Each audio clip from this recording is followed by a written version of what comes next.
आपका स्वागत है आपके अपने YouTube चैनल ब्रेन मैथ्स में। इस क्लास में मैथ के बेहद ही महत्वपूर्ण क्वेश्चन करा जाएंगे और जितने भी ऑल वनडे गवर्नमेंट एग्जाम होते हैं, चाहे वह रेलवे एनटीपीसी हो गया या रेलवे ग्रुप डी हो गया या यूपी पुलिस हो गया, यानी कि जितने भी ऑल वनडे गवर्नमेंट एग्जाम होते हैं इस प्रकार के क्वेश्चन आते हैं। और एक बात और, इस क्लास में जितने भी मैथ के क्वेश्चन शामिल किए जाएंगे किसी न किसी एग्जाम में वे आए हुए होंगे। और आपसे भी एक रिक्वेस्ट है कि आप भी एक कलम और कापी ले लीजिए, बाकी आप सब तो बैठे ही हैं कलम कापी लेके। अब वीडियो को 1% या क्लास को 1% आप स्किप मत कीजिएगा, शुरू से लास्ट तक देखेंगे, ये मेरा वादा है आपको एग्जाम में फायदा मिलेगा। बाकी हम आ जाते हैं अपने क्वेश्चन नंबर फर्स्ट पर। भाई साहब आप भी सॉल्व करिए। दो रेलगाड़ियों की गति का अनुपात 3:4 है। गति का मतलब होता है स्पीड।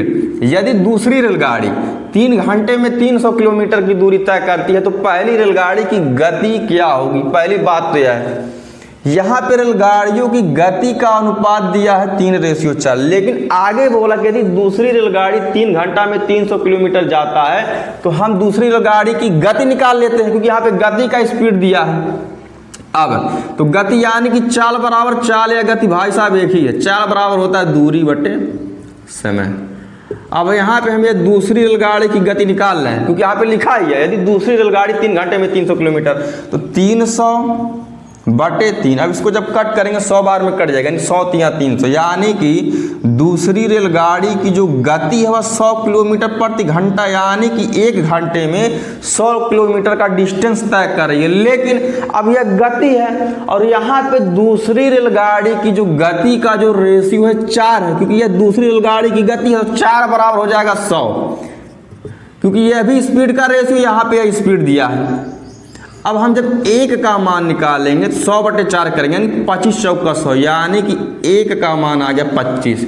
लेकिन बोला है कि तो पहली रेलगाड़ी की गति क्या होगी। अब पहली रेलगाड़ी की गति का जो रेशियो है 3 है, तो कहे ना हम इसमें 3 से गुणा कर देते हैं, तो 25 × 3 कर देते हैं, तो आ गया 25 × 3 = 75, यानी कि पहली रेलगाड़ी की जो गति है 75 किलोमीटर प्रति घंटा है, जो कि ऑप्शन नंबर हमारे कहाँ गए भाई साहब, आप डी नंबर में है।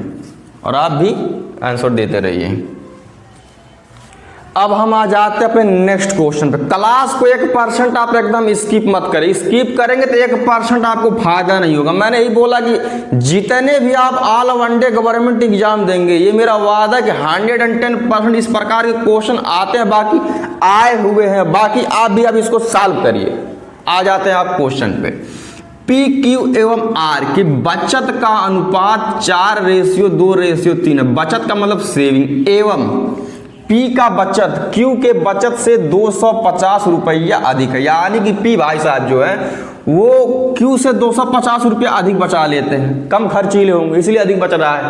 R का बचत क्या है, अगर P का बचत जो है अगर वह Q के बचत से अगर 200 रुपया अगर अधिक है, सॉरी 250 रुपया अगर अधिक है, तो हम यह देख लेते हैं जो P का रेशियो है बचत का और Q का जो रेशियो है, यानी कि P का रेशियो Q के बचत से कितना अधिक है, तो 4 में से हम 2 घटाएंगे तो आ जाएगा 2, यानी कि जो P भाई साहब है वह Q के बचत से रेशियो में 2 अधिक बचाते हैं और अमाउंट में दिया है वही 250, तो यानी कि 2 बराबर हो गया 250। जब हम 1 का मान निकालेंगे, यानी कि इसको जब हम कट करेंगे 2 से, 250 बटे अगर जब हम 2 करते हैं तो 2 × 1 = 2। अब यहाँ 50 है, यानी कि 25 दूनी 50, यानी कि 125 रुपया 1 का मान आ जाएगा। लेकिन आगे बोला है R का बचत क्या है, तो R भाई साहब का रेशियो है 3 बचत का, तो 125 × हम 3 कर लेते हैं। 3 × 5 = 15, 3 दूनी 6 = 7, 3 × 3, यानी कि जो R का बचत है वह 375 रुपया, जो कि ऑप्शन नंबर हमारे डी में दिया गया है। अब हम आ जाते हैं अपने क्वेश्चन नंबर नेक्स्ट पे। हमारा क्वेश्चन नंबर नेक्स्ट है, किसी वस्तु को 700 रुपए में बेचने से एक आदमी को 30% की हानि हुई। 30% लाभ प्राप्त करने के लिए उसे इस वस्तु को कितने में बेचना चाहिए था। पहली बात तो यह है कि जब वह 700 रुपया में जब बेचा है तो 30% की हानि हुई है। अब आगे वह सोच रहा है कि अगर उसको हानि हुई है तो लाभ कैसे कमाया जाए, तो आगे बोला है कि 30% इस वस्तु पर वह लाभ प्राप्त करना चाहता, तो उस वस्तु को कितने में बेचना होगा। अब पहली बात, लाभ या हानि हमेशा 100% पर ही होती है। अगर परसेंटेज में अगर लाभ या हानि हो रही है तो हमेशा 100% पर ही होगी। तो पहली बार उसको 30% की हानि हुई है, तो जब हम 100 में से जब 30 माइनस करेंगे तो आ जाएगा 70%। अब इसी 70% का मान है 700 रुपये के बराबर, क्योंकि 700 रुपये में बेचा है तो उसको 30% की हानि हुई है। अब आगे बोला कि 30% का लाभ प्राप्त करने के लिए, अगर वह 30% अगर लाभ प्राप्त करना चाहता तो 100 में 30 को हम जोड़ देते हैं तो आ जाएगा 130%। अब इसी 130% का मान हमको अमाउंट में निकालना है, तो निकाल लेते हैं। अब 700 गुणे 130 बटे 70, भाई साहब इधर आ जाइए आप, 0 से 0 कट जाएगा, 7 से काटेंगे 70 को 10 बार, यानी 10 गुणे 7 करके आ जाएगा 70। अब कोई संख्या कटेगी ना तो हम गुणा कर लेते हैं, 13 करने 13। अब यहाँ पे एक वैल्यू, यहाँ पे एक वैल्यू, यानी कि 2 वैल्यू लगा देते हैं, यानी कि 1300 रुपया उसका अगर आंसर आ जाएगा। अगर वह 30% का लाभ प्राप्त करना चाहता है तो उस वस्तु को 1300 रुपया में बेचना होगा, जो कि ऑप्शन नंबर हमारा डी है। लग रहा है सब ऑप्शन नंबर डी है का।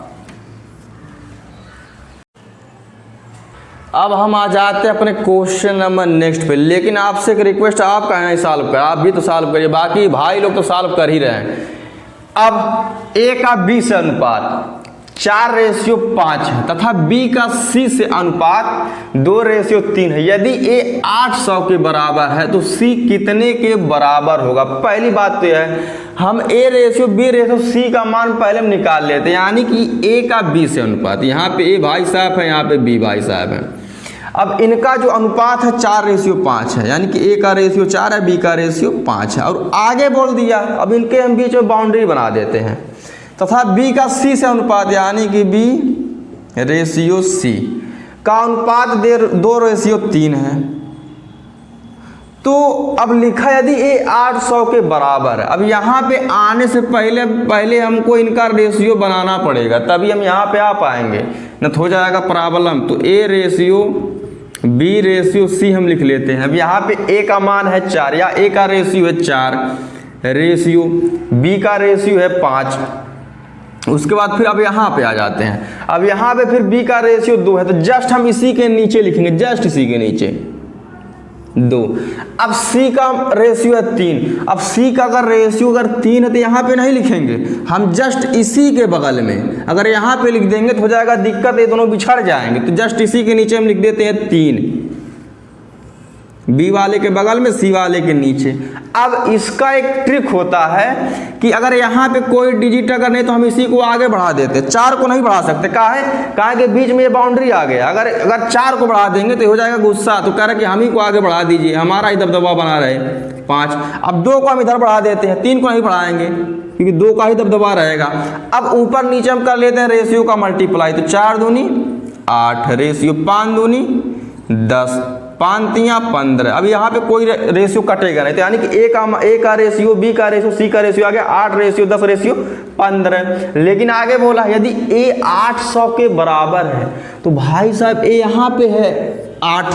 अब 8 का मान है 800 रुपये के बराबर, क्योंकि क्वेश्चन में बोला है। तो 1 का जब मान निकालेंगे, जब इसको कट करेंगे 100 बार में कट जाएगा। अब 1 का मान आ गया 100, लेकिन आगे बोला कि तो C कितने के बराबर होगा। अब C का रेशियो हम निकाले हैं 15, कितना आंसर आया है। अब C का कितने के बराबर होगा, तो C का रेशियो 15 है, 15 करने 15, डबल 0 बढ़ा देते हैं 2 वैल्यू, यानी कि C का आ गया 1500 रुपये, जो कि ऑप्शन नंबर हमारे C में है। आप बता नहीं रहे कितना आया आंसर, हाँ B वाला आया था, B कैसी यार C वाला।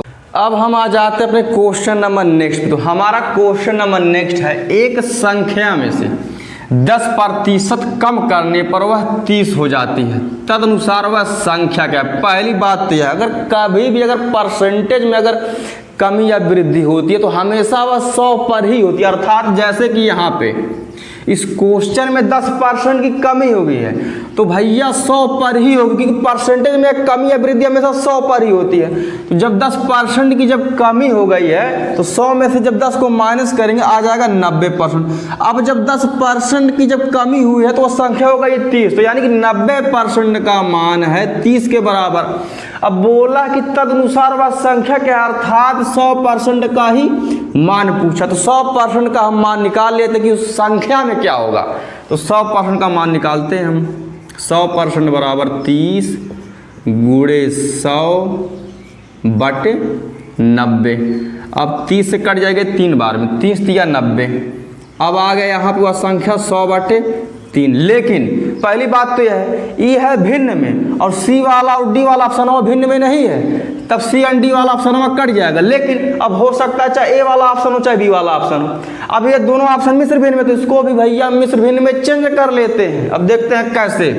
तो 3 को यही रहने देते हैं। अब हमको लेके आना है अंश में 100, तो 3 में जब हम 33 से गुणा करेंगे 33 यहाँ हो जाएगा 99। अब 99 में जो हम 1 जोड़ देते हैं तो आ जाएगा 100, यानी कि 33 सही 1/3 वह संख्या है जो कि ऑप्शन नंबर हमारे बी में दिया गया है। अब हम आ जाते हैं अपने क्वेश्चन नंबर नेक्स्ट पे। दमदार क्वेश्चन, धमाकेदार ट्रिक, और आप भी कॉपी किताब लेके बैठिए, सॉल्व करिए, गुस्सा मत होइए। बाकी हम आ जाते हैं अपने क्वेश्चन पहले। एक राशि पर 5% प्रति वर्ष की दर से 2 वर्ष के लिए साधारण ब्याज और चक्रवृद्धि ब्याज में 100 रुपए का अगर अंतर है तो राशि होगी। अर्थात यहाँ पे पूछा है मूलधन या पी का मान। अर्थ पहली बात तो है अगर कभी भी क्वेश्चन में 2 वर्ष का साधारण ब्याज और चक्रवृद्धि ब्याज का अगर अंतर देता है तो सबसे आसान और सबसे बेहतरीन ट्रिक यह होता है difference is equal to P multiply by R upon 100 का होल स्क्वायर। मैंने यही बोला है अगर कभी भी अगर क्वेश्चन में 2 वर्ष का साधारण ब्याज और चक्रवृद्धि ब्याज का अगर अंतर होता है तो सबसे भैया ये ब्रह्मांड का सबसे आसान ट्रिक है। अब हम जो वैल्यू दी गई है इस फार्मूले में, यहाँ इस ट्रिक में हम पुट कर लेते हैं। अब यहाँ पे डिफरेंस दे दिया 100 रुपया, तो 100 हम लिख देते इसी के नीचे। डिफरेंस मान होता है अंतर, बराबर पी अर्थात मूलधन। लेकिन यहाँ पे मूलधन दिया नहीं गया, तो मूलधन नहीं दिया गया तो इसी का हमको मान निकालना पड़ेगा। मल्टीप्लाई हुए आर अपान 100 का होल स्क्वायर, अर्थात आर का मतलब होता है रेट ऑफ इंटरेस्ट या ब्याज की दर, जो कि यहाँ पे दिया 5%। अब 5 गुणे 5 हम करेंगे, कहा है कि इसका होल स्क्वायर। होल स्क्वायर का मतलब यह होता है कि किसी भी संख्या का हम 2 बार मल्टीप्लाई करते हैं। अब इसका भी 2 बार मल्टीप्लाई करेंगे, 100 गुणे 100 करेंगे। अब इसको हम सॉल्व कर लेते हैं। 5 पच्चे 25, अब 5 पच्चे 25, तो 25 करना 25, 25 चौका 100। अब कोई संख्या कटेगी नहीं, तो भैया हम करते क्या है पी का हम मान निकाल लेते हैं, अर्थात इसका मूलधनवा का मान हम निकाल लेते हैं। अब 100 का गुणा जब हम 4 से करेंगे तो आ जाएगा 400। अब 400 का मल्टीप्लाई हम यहाँ से कर लेते हैं 100 में, यानी क्रॉस मल्टीप्लाई कर लेते हैं 100 से, तो 100 चौका 400। अब 400 गुणे 100, तो 4 करने 4। अब यहाँ पे 2 भेली है, यहाँ पे 2 भेली है, अर्थात 4 भेली हम लगा देते हैं 4 के बाद 1 2 3 4, अर्थात 40,000 रुपया मूलधन होगा, जो कि ऑप्शन नंबर हमारा सी है। अब हम आ जाते हैं अपने क्वेश्चन नंबर नेक्स्ट पे। लेकिन क्वेश्चन नंबर नेक्स्ट पे आने से पहले आपसे एक रिक्वेस्ट है कि क्लास को लाइक शेयर सब्सक्राइब कर दिए, जिससे हमको ऊर्जा मिलती रहे। बाकी ये मेरा हमेशा प्रयास रहेगा कि बेहतर से बेहतर कंटेंट हमेशा प्रदान किया जाता रहे। बाकी हम ज़्यादा बात नहीं करते हुए सीधे आते हैं हम क्वेश्चन पे। अपना काम आप कर दीजिएगा, लेकिन अब नहीं भी करेंगे तो उसमें मैं कुछ कर नहीं सकता। बाकी आ जाता है अपने क्वेश्चन पे। ए और बी एक काम को क्रम से 18 और 24 दिन में कर सकते हैं। वे एक साथ 8 दिन काम करते हैं और तब ए चला जाता, शेष काम को बी निम्न समय में पूरा करेगा। अर्थात पहली बात तो यह है, अब जो ए भाई साहब हैं वो काम करते हैं 18 दिन में। यहाँ पे पहले हम लिख देते हैं, यहाँ पे बी कहा है कि 2 लोग हैं। अब ए काम करता है 18 दिन में, बी काम करता है 24 दिन में। लेकिन अब हमको यहाँ पे यह जानकारी नहीं कि टोटल कमवा करना कितना इन दोनों को। 18 दिन और 24 दिन तो लगा रहा है, लेकिन जब तक हम टोटल वर्क नहीं निकालेंगे तब तक कैसे सॉल्व करेंगे क्वेश्चन को? तो 18 और 24 का हम ले लेते हैं भैया एलसीएम। तो 18 और 24 का एलसीएम हो जाएगा 72, यानी कि ए और बी दोनों को 72 काम करना है। अब निकालते हम एक दिन का सॉरी 18 चौके 72, 24 तियाँ 72, यानी कि ए भाई साहब जो है एक दिन में 4 काम करते हैं और बी भाई साहब जो है एक दिन में 3 काम करते हैं। अब आगे लिखा है वे एक साथ 8 दिन तक काम करते हैं, यानी कि ए और बी मित्र हैं, ये मिल करके 8 दिन तक काम किए। तो 8 दिन का पहले हम काम निकालते हैं। तो ए प्लस बी का 8 दिन का काम बराबर,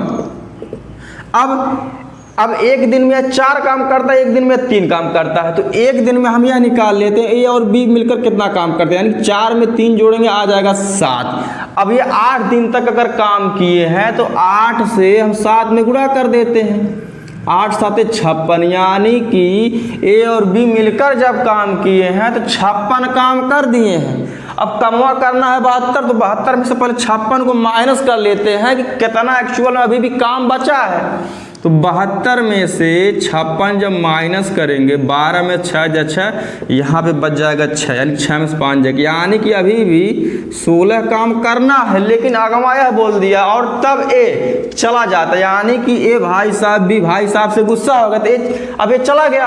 अब ए अगर चला जाता है तो बी ही बचा है, तो बी ही अब एक्चुअल में काम करेगा। तो बोला कि शेष काम को बी निम्न समय पूरा करेगा। अब बी की इफिशियंसी या कार्य क्षमता एक दिन की है 3, अब काम करना है 16, तो 16 को हम 3 से डिवाइड कर देते हैं। अब पहली बात तो 16/3 आ जाएगा। लेकिन अच्छा अगर ध्यान से अगर हम देखेंगे ना ए वाला ऑप्शन होगा, ना सी वाला ऑप्शन होगा, ना डी वाला, तो हमारा ऑप्शन होगा बी वाला। हम बी पे टिक करके आगे निकल सकते हैं। अब एक बात और है, इसमें मैंने ऑप्शन सेट नहीं किया, ये एग्जाम में आया हुआ क्वेश्चन है। अगर बुद्धिमान अगर बच्चा रहा होगा तो इसी पे टिक करके आगे निकल गया होगा, सॉल्व नहीं किया होगा, लेकिन हम यहाँ पे सॉल्व कर लेते हैं। जैसे यहाँ की 16/3 है, अब 3 यही रहने देते हैं इसके हर में। अब हमको लेके आना है अंश में 16, तो 3 में जब हम 5 से गुणा करेंगे आ जाएगा 15। अगर 3 में अगर 6 से गुणा कर देते हैं तो 18 आ जाएगा, और हमको लेके आना 16, यानी कि 3 में 5 से गुणा कर देते हैं, 3 5 15। अब 15 में 1 जोड़ेंगे आ जाएगा 16, यानी कि 5 सही 1/3 समय बी द्वारा लिया जाएगा काम करने, मतलब 16 काम करने में, जो कि ऑप्शन नंबर हमारा बी ही रहेगा। अब हम आ जाते हैं अपने क्वेश्चन नंबर नेक्स्ट पे, वही दमदार तरीके से। किसी वस्तु के क्रय मूल्य और विक्रय मूल्य का अनुपात 20:21 है, उस पर लाभ प्रतिशत क्या? अगर हम इस क्वेश्चन को ऐसे भी देख सकते हैं, जैसे बोला क्रय मूल्य और विक्रय मूल्य का अनुपात 20:21, अर्थात हमने सामान को खरीदा है भैया 20 रुपया में और बेच दिया है 21 रुपया में। अब सबको पता होगा जब कोई भी सामान अगर कम में खरीद करके अगर ज़्यादा में अगर बेच दिया जाता है तो उस कंडीशन में हमेशा लाभ होता है। जैसे कि यहाँ पे 20 में खरीद करके 21 में बेचा गया, यानी कि 1 रुपये का लाभ होगा, अर्थात लाभ बराबर होता है विक्रय माइनस क्रय मूल्य। तो 21 में से जब हम 20 को घटाएंगे आ जाएगा 1 रुपया का लाभ, यानी कि लाभ भी हो रहा है तो 1 रुपये का हो रहा है। बताइए लाभ, अब 1 रुपया भी बहुत बड़ी चीज़ होती है। लाभ बराबर 1 रुपया, उस पर लाभ प्रतिशत क्या है? अब लाभ प्रतिशत का अगर फार्मूला पूछा, लाभ प्रतिशत पूछा है तो लाभ प्रतिशत का फार्मूला होता है लाभ गुणे 100 बटे क्रय मूल्य। एक बात और आपको यही भी बता दिया जाता है, कभी भी अगर क्वेश्चन जैसे यहाँ पे लाभ प्रतिशत पूछा, अगर हानि प्रतिशत हुआ सपोज दैट, तभी भी क्रय मूल्य हमेशा यही रहेगा, मतलब डिनोमिनेटर या हर में। बाकी यहाँ पे क्वेश्चन को हम सॉल्व करते हैं। लाभ यहाँ पे 1 रुपया गुणे 100 बटे क्रय मूल्य अर्थात 20 रुपया। अब हम 20 से जब 100 को कट करेंगे 5 बार में कट जाएगा, 20 5 100। अब कोई संख्या कटेगी नहीं तो 5 में हम जब 1 से गुणा करेंगे तो 5 आएगा, यानी कि 5% का लाभ हुआ है, जो कि ऑप्शन नंबर हमारे ए में दिया गया है। आपका कौन सा ऑप्शन आया है? अच्छा आपका भी ठीक है, चलिए तब ठीक है, ए वाला ऑप्शन है। अब हम आ जाते हैं अपने क्वेश्चन नंबर नेक्स्ट पे। तो हमारा क्वेश्चन नंबर नेक्स्ट है 0, 2 और 4 द्वारा बनी बृहत्तम और लघुत्तम 3 अंकीय संख्याओं का औसत क्या होगा। पहली बात तो यह है, यहाँ पे यह पूछा 0, 2 और 4 द्वारा बनी बृहत्तम। बृहत्तम का मतलब यहाँ पे होता है सबसे बड़ा। अब सबसे बड़ा तो यहाँ पे संख्या ही हो सकता है, क्या कि यहाँ पे अंक ही है 3, और लघुत्तम 3 अंक की संख्याओं का, यानी कि सबसे छोटा। अब एक बात, यानी कि इन 3 अंकों को मिला करके एक बार हमको सबसे बड़ी संख्या बनाना है और दूसरी बार हमको सबसे छोटी संख्या बनाना। उसके बाद जब हम बना लेंगे तो इसका हमको औसत निकालना, यानी कि एवरेज।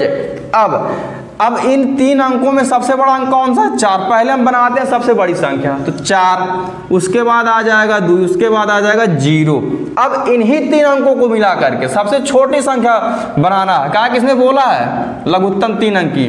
तो सबसे छोटी संख्या अगर इसमें मिलाएंगे तो भाई आ जाएगा 0। लेकिन पहली बात तो यह है, 0 से किसी संख्या की शुरुआत होगी नहीं। जैसे अगर यहाँ पे 0 के बाद अगर 1 लिखा जाए तो इसका मतलब 1 का होगा, अर्थात 0 को हटा देंगे तभी भी यह 1 का कहलाएगा। लेकिन अगर 1 के बाद अगर हम 0 लिख देते हैं तो इसका महत्व बढ़ जाएगा, हो जाएगा 10। इसलिए यहाँ पे 0 ना, 0 से शुरुआत नहीं होगा, यहाँ पे शुरुआत होगा 2 से। अब 2 के बाद हम 0 लिखेंगे, अब 0 के बाद हम 4 लिखते हैं। अब औसत बोला है तो औसत कैसे निकालते हैं? संख्याओं का योग बटे संख्याओं की संख्या, यानी संख्याओं का योग, अर्थात इनको प्लस करते हैं, बटे संख्याओं की संख्या, अर्थात यहाँ पे 2 संख्या, यहाँ पे एक संख्या है एंड यहाँ पे एक संख्या है, तो 2 से डिवाइड कर देते हैं। अब इन्हीं दोनों को जोड़ते हैं। 4 में अगर 0 जोड़ेंगे तो आ जाएगा 4, 0 में 2 जोड़ेंगे यानी 2 में 0 जोड़ेंगे आ जाएगा 2, 4 में 2 जोड़ेंगे आ जाएगा 6 बटे 2। अब इसको हम कट कर लेते हैं, ये 2 से कट जाएगा, 2 3 6, 2 1 2, 2 दूनी 4, यानी कि इनका औसत आया, यानी कि इन दोनों संख्याओं का, यानी कि बृहत्तम और लघुत्तम संख्याओं का औसत आया जो 3 अंक की हैं 312, जो कि ऑप्शन नंबर हमारे ए में दिया गया है। हम आ जाते हैं अपने क्वेश्चन नंबर नेक्स्ट पे। हमारा क्वेश्चन नंबर नेक्स्ट है, किसी संख्या को 91 से भाग देने पर शेषफल 17 मिलता है, उसी संख्या को 13 से भाग देने पर शेषफल होगा।